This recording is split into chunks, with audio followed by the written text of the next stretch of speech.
बिस्मिल्लाहिर्रहमानिर्रहीम। अस्सलामुअलैकुम। मैं हूं मोहम्मद यूसुफ। आप हमारा यूट्यूब चैनल देख रहे हैं सियाल कलेक्शन पॉइंट। आज की इस वीडियो में हम बात करने वाले हैं कि जेंट शलवार के जो पांचें मेन जाली बनाई जाती है वो कैसे बनाई जाती है। तो उसके लिए आपने 6 पट्टियाँ लेनी है और उन 6 पट्टियों में से हर एक पट्टी जो है ना वो 3 सूत जो है ना वो विड्थ में चौड़ी है। ठीक है, इस तरह करके आपने पट्टियाँ बना लेनी है। तो 3 पट्टियाँ जो हैं वो हमारे एक पाँचे में लगेंगी और जो दूसरी 3 हैं वो दूसरे पाँचे में लगेंगी। तो साथ आपने ये जो छोटे-छोटे पीस हैं ना लंबाई में जो हमने पट्टी को अटैच करते वक़्त लगाने हैं।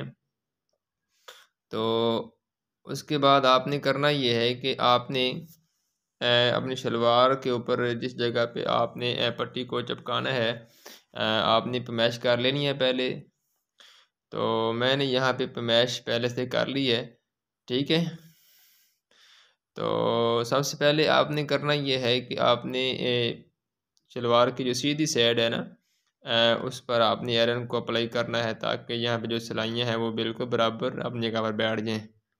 ठीक है, इस तरह करके आपने आयरन को अप्लाई कर लेना है। उसके बाद फिर आपने शलवार को इस तरह उल्टा कर लेना है। तो उल्टा करने के बाद अगर आपका कपड़ा जो है ना वो पतला है तो फिर आप वैसे भी आप आयरन लगा सकते हैं।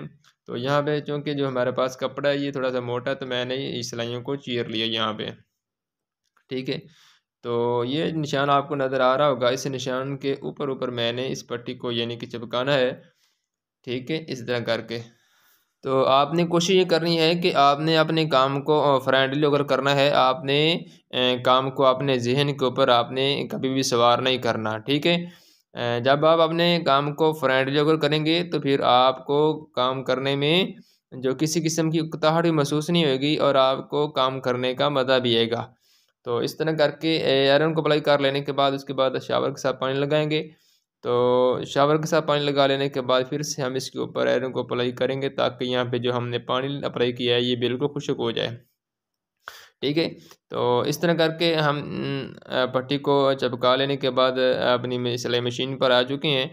तो आपने करना ये है कि आपने जो फिरकी में धागा भरा है ना वो भी आपने डबल कर लेना है। जो ऊपर सुई में हमने दाखिल किया है ना वो भी डबल है। ठीक है? तो इस तरह करके आपने पाँचे को रख लेना है। तो सबसे पहले आपने करना ये है कि ये जो छोटी पट्टी मैंने पहले कट की थी ना, उसको आपने इस गत्ते के नीचे आपने रख कर आपने 2 सूत का आपने मार्जिन यहाँ पे लेना है, ठीक है? तो 2 सूत्र का मार्जिन लेने के बाद आपने 2 टाँके आपने 2-3 लगा लें, 4 लगा लें, इस तरह करके आपने लगा लेने के बाद आपने इसको बिल्कुल से बराबर कर लेना है। तो यहाँ पे जो आपने 5-6 पट्टी पेस्ट की है ना उसको आपने इसके ऊपर रखना है। तो जो हमने सिलाई लगानी है ना वो हमने ये जो मैंने पट्टी पेस्ट की है ना इसके साथ-साथ आपने लगानी है, हैं? इस पट्टी के ऊपर सिलाई नहीं आना चाहिए, ना इससे थोड़ा-सा हट कर लगे, बिल्कुल आपने इसके साथ-साथ हवा भर इसमें फ़र्क होना चाहिए। तो आपने इस तरह करके इसके साथ-साथ आपने सिलाई लगानी है, ठीक है? तो पहले आपने करना ये है कि आपने जो टाँका है उसको थोड़ा-सा बड़ा कर लेना है ताकि यहाँ पे जो फिनिशिंग है वो खूबसूरती के साथ हमारे सामने आ सके। तो यहाँ पे सिलाई लगा लेने के बाद उसके बाद आपने ये जो गत्ता मैंने नीचे लगाया है ना जाली बनाने के लिए इसको इस तरह करके आपने इस तरह फ़ोल्ड करना है, फिर आपने दूसरी तरफ इस तरह करके आपने इसको फ़ोल्ड कर लेना है ताकि यहाँ पे जो है ना गत्ता वो अपनी जगह जो है ना वो छोड़ जाए, ठीक है? इस तरह करके आपने इसको बाहर निकाल लेना है एक साइड से, ठीक है? तो इस तरह फिर आपने इस साइड से भी इसको निकाल लेना है। तो मैं भी आपको दिखाता हूँ कि ये देखें कितनी खूबसूरती के साथ फिनिशिंग के साथ हमारे सामने जो है ना वो जाली बनकर तैयार हो चुकी हैं, ठीक है? तो जब यहाँ पे हम आयरन को अप्लाई करेंगे तो फिर इंशाल्लाह आपके सामने मज़ीद जो है ना इसकी फिनिशिंग आ जाएगी। तो उसके बाद हम फिर से काउंटर पर आ चुके हैं। तो काउंटर पर आने के बाद आपने इसको आयरन अप्लाई कर लेने के बाद आपने एक और पट्टी आपने यहाँ पे पेस्ट करनी है। तो ये पट्टी जो है ना ये आपने जो मैंने अभी सिलाई लगाई है ना उसके साथ-साथ आपने इसको पेस्ट करना है। ठीक है? वो जो मैंने सिलाई लगाई है ना उसके ऊपर आपने पट्टी को पेस्ट नहीं करना बल्कि उसके उसके साथ, ठीक है? आपने इसको पेस्ट करना है। तो जब यहाँ पे पेस्ट हो जाएगी तो उसके बाद आपने फिर इसके ऊपर शावर के साथ पानी अप्लाई कर लेना है। तो जब पानी अप्लाई हो जाएगा तो उसके बाद आपने फिर से इसके ऊपर आयरन को अप्लाई करना है ताकि यहाँ पे जो पानी है वो बिल्कुल खुश्क हो जाए। ठीक है, तो जब यहाँ पे इसको पेस्ट कर लेंगे तो उसके बाद फिर से हम चलेंगे सिलाई मशीन के ऊपर। तो जिस तरह मैंने पहले पट्टी लगा कर, ठीक है, सिलाई लगाई थी ना, तो दोबारा फिर से हम वही प्रोसीजर यहाँ पे दोहराते हैं। नीचे कपड़ा रख लिया, उसके बाद हमने पट्टी के ऊपर जो है ना वो गत्ते को रख लिया है। तो गत्ते को रख लेने के बाद ऊपर साइड से ये जो है ना पांचा जिसके ऊपर मैंने पट्टी को पेस्ट किया है, ये हम इस तरह रख लेने के बाद जो है ना इसके ऊपर भी वाबर की सिलाई जो है ना हम यहाँ पे लगा लेंगे। ठीक है, इस तरह करके। तो मैं आपसे रिक्वेस्ट करता हूँ कि अगर आप हमारे चैनल पर नए हैं तो हमारे चैनल को सब्सक्राइब करें, साथ ही लगे बेल के आइकॉन पर प्रेस करें ताकि इस तरह की हमारी हर आने वाली न्यू वीडियोज़ का नोटिफिकेशन आपको सबसे पहले पहुँचता रहे। तो इस तरह करके आपने गत्ते को इस तरह करके आपने पहले एक तरफ फोल्ड करना है, फिर आपने इसको दूसरी तरफ इस तरह करके आपने फोल्ड कर लेना है। ठीक है, तो जब यहाँ पे फोल्ड हो जाएगा तो उसके बाद आपने फिर करना क्या है, आपने करना यह है कि इसको आपने यहाँ से उखेड़ देना है। ठीक है, इस तरह करके आपने हाथ के साथ आपने इसको उखेड़ देना है। तो जब इस साइड से उखड़ जाएगा तो फिर आपने दूसरी साइड से गत्ते को इस तरह करके बाहर निकाल लेना है। ये देख सकते हैं कितनी इजी तरीके के साथ मैंने दूसरी जाली भी जो है ना वो डाल ली है। तो उसके बाद आपने फिर से इस काउंटर के ऊपर आना है। तो जब काउंटर पर आ जाएंगे तो उसके बाद आपने इसके ऊपर आयरन को अप्लाई कर लेना है। तो जब आयरन को अप्लाई कर लेंगे तो उसके बाद आपने फिर से तीसरी पट्टी जो है ना वो आपने इसके ऊपर पेस्ट करनी है।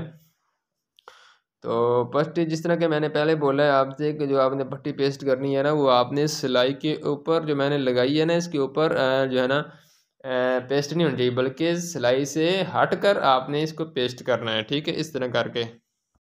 तो जब यहाँ पेस्ट हो जाएगी तो उसके बाद फिर आपने शावर के साथ आपने इसके ऊपर पानी को अप्लाई करना है। तो जब पानी अप्लाई हो जाएगा तो उसके बाद आपने फिर से आयरन के साथ आपने इसको बिल्कुल खुश्क कर देना है। तो ये देख रहे हैं मैंने कितनी ईजी तरीके के साथ पोंछे के साथ 3 पट्टियाँ जो है ना वो मैंने पेस्ट कर ली हैं। तो अब हम करते हैं इसकी फाइनली फोल्डिंग। तो उसके लिए सबसे पहले आपने करना ये है कि ये जो छोटे आपको पोर्शन नज़र आ रहे हैं ना, सबसे पहले आपने इनको इनके ऊपर जो है ना वो फोल्डिंग देनी है इनकी। ठीक है, इस तरह करके आपने आयरन को अप्लाई कर लेने के बाद उसके बाद हम यहाँ पे पानी को अप्लाई करेंगे। तो जब पानी अप्लाई हो जाएगा उसके बाद हम इसको यहाँ पे बिल्कुल बराबर कर लेते हैं। ठीक है, इस तरह करके। तो जिस तरह मैंने इस छोटी पट्टी को इसके ऊपर यानी कि फोल्डिंग दी है, तो इसी तरह हमने जो ये वाली है ना छोटी पट्टी, ठीक है, मैं अभी आपको बताता हूँ ये वाली। ठीक है, इसको भी आपने इसके ऊपर यानी कि फोल्डिंग देनी है इसकी। तो उसके बाद आपने पानी लगा लेना इस तरह करके ताकि ये अच्छी तरह यहाँ पे चिपक जाए। ठीक है, इस तरह करके। ठीक हो गया जी। तो ये देख रहे हैं हमने छोटी पट्टियों को इसके ऊपर पेस्ट कर लिया है। तो अब हमने करना क्या है, अब हमने करना ये है कि इन तमाम पट्टियों को आपने, ये देख रहे हैं कितनी इजी तरीके के साथ मैंने यहाँ पे इसकी फोल्डिंग दी है। ठीक है, तो उसके बाद आपने करना ये है कि आपने इस तरह करके इसकी फोल्डिंग देनी है ताकि यहाँ पे बिल्कुल बराबर हो जाए। ठीक हो गया जी। अब हम यहाँ से इसकी फोल्डिंग जो है ना वो करते हैं।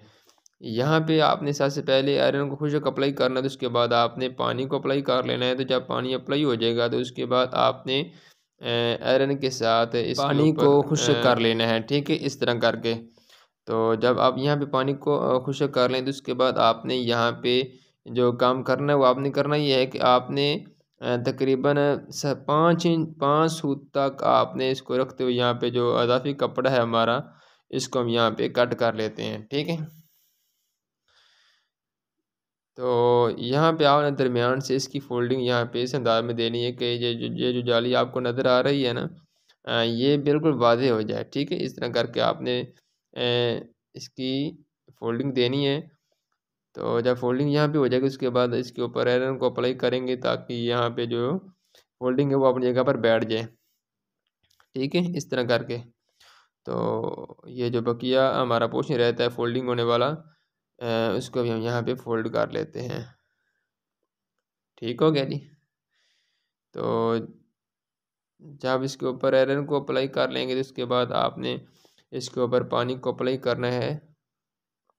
जब पानी अप्लाई हो जाएगा तो उसके बाद आपने फिर से इसके ऊपर आयरन को अप्लाई करना है ताकि यहाँ पे जो पानी है वो बिल्कुल खुश्क हो जाए। ठीक है, इस तरह करके। तो जिस तरह मैंने एक पोर्शन को इस तरह करके फोल्डिंग दी है, इस तरह आपने दूसरे पोर्शन को भी आपने इस तरह ही फोल्डिंग दे लेनी है। 5 सूत के करीब कपड़ा रखते हुए बकिया जो हमारा कपड़ा होगा वो उसको हम कट कर लेंगे। तो इस तरह फिर हम इसको भी दरमियान से फोल्डिंग देना शुरू करेंगे। तो फोल्डिंग देते देते आप यहाँ पे बाहर निकाल लेंगे। ठीक है, इस बहुत इजी तरीका है, इसमें परेशानी वाली बात नहीं है कि पता नहीं ये जो जाली वाला पंच है वो कितना मुश्किल बनता है। कोई मुश्किल नहीं है, बिल्कुल आसान मेथड है। सिर्फ आपने जो है ना इसको गौर से देखना है और समझना है। ठीक है, जब आप इसको गौर से देखेंगे ना तो मुझे उम्मीद है कि आप इंशाल्लाह इस तरह जाली वाला पांचा बना लेंगे। ठीक है, तो इस तरह करके आयरन को अप्लाई कर लेना है। तो जब यहाँ पे आयरन अप्लाई हो जाएगी तो उसके बाद आपने जो हमारा तीसरा पोर्शन रहता है उसको भी हम यहाँ पे इसकी फोल्डिंग दे देंगे। ठीक है, तो वो भी मैं इंशाल्लाह आपके सामने फोल्डिंग उसकी भी देकर आपको दिखाता हूँ। तो ये हमारा तीसरा पोर्शन है। ठीक है, इसकी भी आपने यहाँ पे फोल्डिंग देनी है आपने इस तरह करके। ठीक है जी। तो अब हम करते हैं इसके ऊपर आयरन अप्लाई। तो जब आयरन अप्लाई हो जाएगी उसके बाद हम इसके ऊपर पानी को अप्लाई करेंगे ताकि ये जो पानी है इसके साथ जो हमारी फोल्डिंग है वो बेहतरीन हो सके। ठीक है, इस तरह करके आपने इसके ऊपर आयरन को अप्लाई कर लेना है ताकि ये जो हमारे यहाँ पे पोर्शन है वो बिल्कुल अपनी जगह पर बैठ जाए। ठीक है, इस तरह करके आपने इसको पेस्ट कर लेना है यहाँ पे। फिर हमने इसकी सीधी साइड जो है ना वो हमने ऊपर कर लेनी है।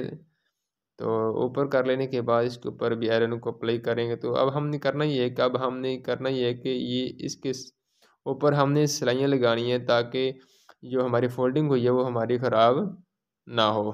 ठीक है, इस तरह करके आपने इसकी फोल्डिंग जो है ना वो कर लेने के बाद आपने इसके ऊपर आयरन को अप्लाई करना है। आपने यहाँ से इसकी जो है ना वो सिलाई शुरू करनी है और साथ साथ आपने ये आपने ख्याल करना है कि आपकी जो सिलाई है वो फोल्डिंग से नीचे ना उतरे। ठीक है, तो इस तरह करके आपने दूसरी साइड पर भी आपने सिलाई इस तरह करके लगा लेनी है।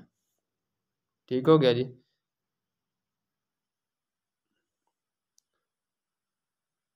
तो इसी तरह ये जो पोर्शन है इसको भी हम यहाँ पे सिलाई कर लेते हैं। इस तरह जो दूसरी साइड का पोर्शन है उसको भी हम यहाँ पे सिलाई कर लेते हैं। तो मैंने यहाँ पे वीडियो को थोड़ा सा स्किप किया हुआ है, आप परेशान ना हो जाएं कि ये पता नहीं क्या मसला है, शुरू करते हैं साथ ही ख़त्म हो जाती है। तो इस तरह करके आपने जो तीसरा पोर्शन है उसको भी आपने एक साइड से सिलाई कर लेने के बाद दूसरी साइड पर भी इस तरह करके कॉर्नर की सिलाई लगा लेनी है। ठीक है, तो मुझे उम्मीद है कि आज की हमारी ये काविश आपको अच्छी लगी होगी। अगर अच्छी लगी है तो इसे लाइक करें, दोस्तों के साथ शेयर करें, कमेंट बॉक्स में अपनी राय का इजहार फरमाएं। अगर चैनल पर नए हैं तो हमारे चैनल को सब्सक्राइब करें, साथ ही लगे बेल के आइकन पर प्रेस करें ताकि इस तरह की हमारी हर आने वाली न्यू वीडियोज़ का नोटिफिकेशन आपको सबसे पहले पहुंचता रहे। तो ये देख रहे हैं कितनी खूबसूरती के साथ फिनिशिंग के साथ हमने जाली वाला पांचा जो है ना वो तैयार कर लिए, रेडी कर लिए। तो अगर आप चाहते हैं कि इसके ऊपर जो मशीनरी जो है ना वो कढ़ाई अगर आप कराना चाहते हैं तो वो भी आप करवा सकते हैं। ठीक है, इस तरह करके आपका जैसे दिल चाहता है आप उस तरह कर सकते हैं। तो मिलते हैं इंशाल्लाह किसी अच्छी सी नेक्स्ट वीडियो में, तब तक के लिए अल्लाह हाफिज़। अस्सलाम वालेकुम वरहमतुल्लाह।